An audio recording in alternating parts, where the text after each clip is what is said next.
My brothers and sisters, life has a way of collapsing at the exact moment you least expect it. One day you're standing firmly, and the next, something inside you breaks in silence. The people you trusted shift, the plans you built crumble, and the calm you carried disappears without warning. And in that sudden heaviness, something profound begins, not a downfall, but a divine interruption. When Allah wants to bring you back to Him, He doesn't always use comfort. He uses the very moment your heart cracks, because a heart that cracks becomes open enough for light to enter. That painful moment is not the end of your story. It's the moment Allah says, come back to me. You've walked too far without realizing it. The world thinks you are breaking, but Allah is reshaping you. The world thinks you are losing, but Allah is protecting you. The world sees collapse, but Allah sees return. This is the reality behind every hardship that pushed you to your knees. The reality that your lowest moment is often the moment Allah pulls you closest. My brothers and sisters, when everything starts collapsing around you, the first thing many people think is Allah must be upset with me. But that is one of the biggest misconceptions we carry. If Allah truly wanted to punish you, He would allow you to continue in your wrongdoing without any wake-up call, without any discomfort, without any reminder. A punishment is when the heart becomes blind, the soul becomes numb, and the person doesn't even realize they're falling. A broken heart, however, that's different. That is not punishment. That is a sign that your heart is still sensitive, still alive, still capable of returning to Allah. You only feel broken because you cared, because you believed, because you hoped. And Allah sees that. When Allah loves a believer, He tests them not to crush them, but to wash away the dirt they collected without realizing.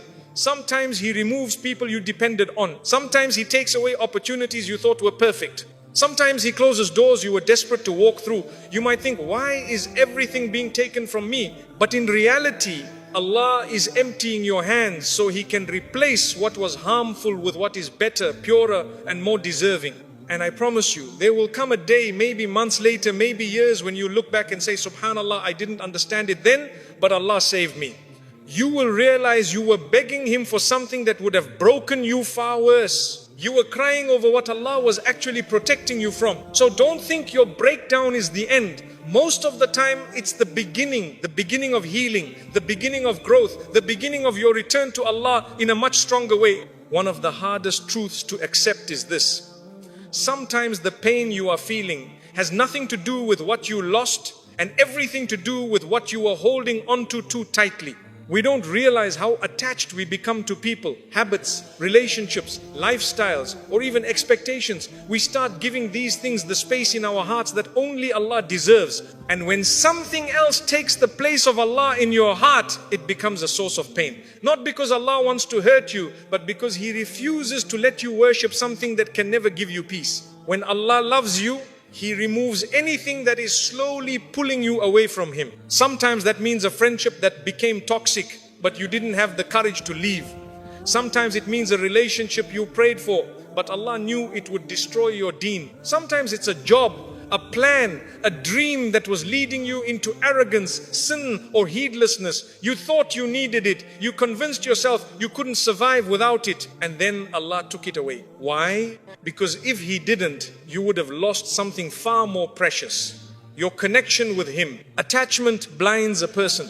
It makes you think something created can give you what only the Creator can give.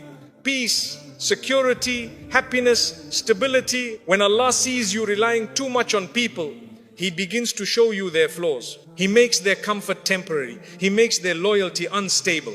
Not to embarrass you, but to wake you from a false dependence. When a believer depends too much on the creation, Allah redirects them even if that redirection hurts. And yes, it does hurt. Losing something you love can feel like losing a piece of your identity. But sometimes the loss is not actually a loss, it's a correction. It's Allah reprogramming your heart. It's Him saying, you were created to rely on me, come back. Think about this. If Allah takes something away from you and it drags you into dua, that loss was actually a gift. If it brings you to Fajr again, it was a gift. If it pulls you out of a sin you were sinking into, it was a gift. If it teaches you that peace only comes from Allah, it was the best thing that could have happened to you. You see, attachments are dangerous because they make you forget who truly controls your life.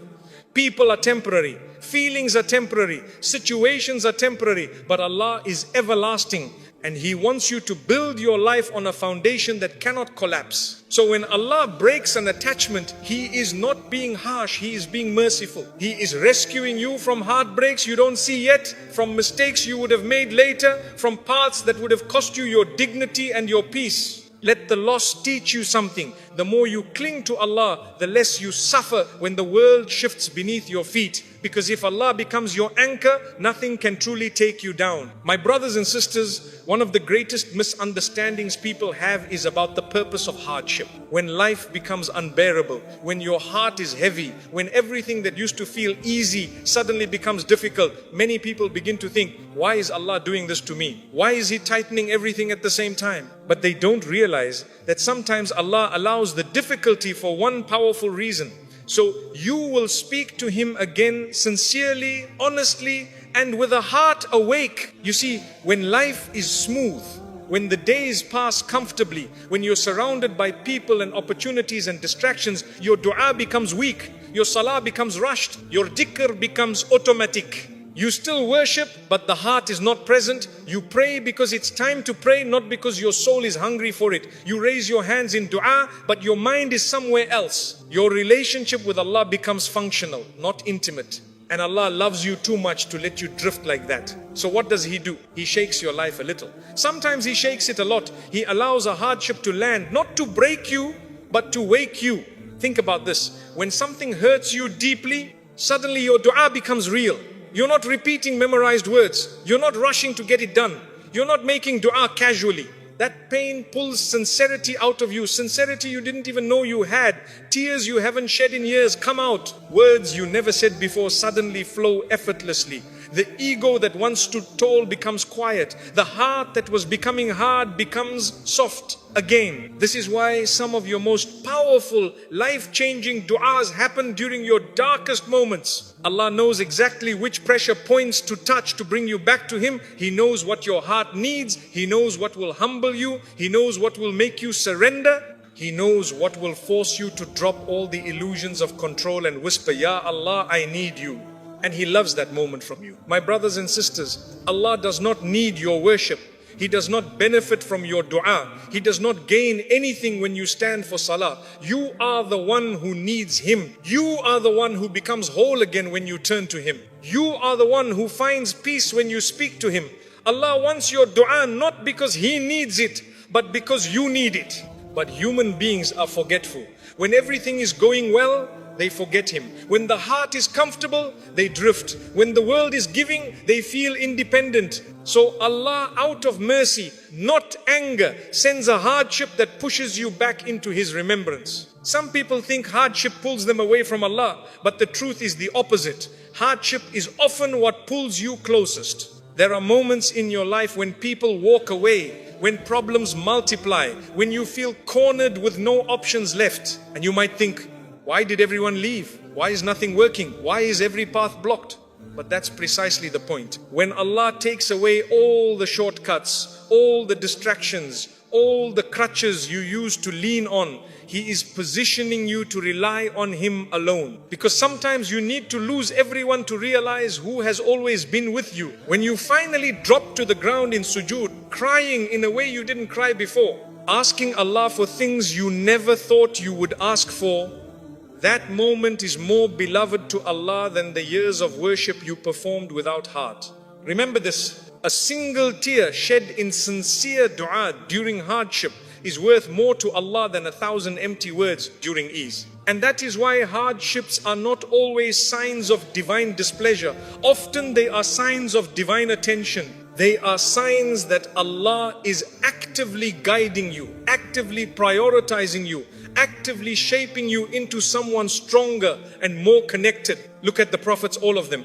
They had the hardest lives, not because Allah disliked them, but because Allah wanted to hear their voices, elevate their ranks, strengthen their hearts, and teach humanity through their patience. Yunus A.S. called out to Allah from the belly of the whale. Musa A.S. called out when he was cornered at the Red Sea. Yaqub A.S. cried for years out of pain. Maryam A.S. cried under the palm tree during childbirth. Rasulullah sallallahu alaihi wasallam made dua with tears flowing until his beard became soaked. Pain unlocked their most sincere du'as. Your pain is doing the same for you. Sometimes Allah withholds what you want so you will ask for what you need. Sometimes He delays your relief because the dua you are making now is building your soul in a way comfort never could. Sometimes He lets you hit rock bottom because He wants you to discover that the rock at the bottom was always Allah. You might think your hardship is a barrier, but it's actually a bridge between who you used to be and who Allah wants you to become. And here's the beauty. Once you return to Allah sincerely, once your heart reconnects, once your dua becomes consistent, again the difficulty eases. Allah promises, with hardship comes ease. Not after hardship, with it. Meaning your hardship and your ease arrive together. The pain pushes you to dua and the dua brings you peace. So when life shakes you, don't think Allah is ignoring you. That shaking is the very proof that He's paying attention to you. He wants to hear your voice. He wants you to call upon Him. He wants to give you more than you were asking for before the hardship came. Hardship is Allah's way of saying, my servant, speak to me. I missed your voice. Many people believe that strength comes from success, comfort, or ease.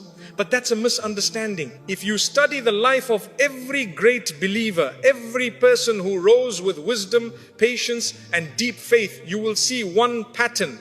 Their strength was born in their lowest moments, not when they were applauded, but when they were broken. Not when they were surrounded, but when they were stripped of every support except Allah. Pain is a furnace. Hardship is a molding process. And Allah does not build strong souls in comfortable rooms. He builds them in difficulty, in patience, in tears, and in lonely nights where nobody sees your struggle except Him. Think about it. When you are at your lowest, you learn things about yourself that you would never learn during ease. You discover patience you didn't know you had. You uncover resilience you didn't think existed. You wake up spiritually. You learn humility, gratitude, and perspective. You learn who truly loves you.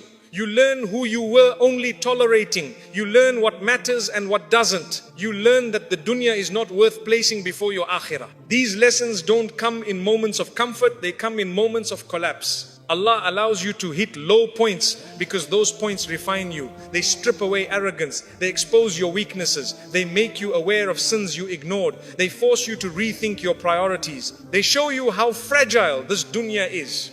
They teach you that no matter how much you plan, Allah's plan will always be superior, and most importantly, they push you to return to Allah. My brothers and sisters, sometimes Allah takes you into the darkness so you finally learn to appreciate the light. If you never felt heartbreak, how would you learn compassion for others? If you never felt fear, how would you learn courage? If you never lost, how would you learn gratitude? If you never struggled, how would you discover your own strength? Your lowest moments are building qualities you cannot buy, cannot inherit, and cannot learn in books. These qualities are forged through pain, disappointment, and struggle. Look at your own life. Think of a time when you thought you wouldn't survive emotionally, mentally, or spiritually. Yet here you are, listening to this reminder, stronger than before, wiser than before. What almost broke you once is now something you look back at and say, Alhamdulillah, I learned. That's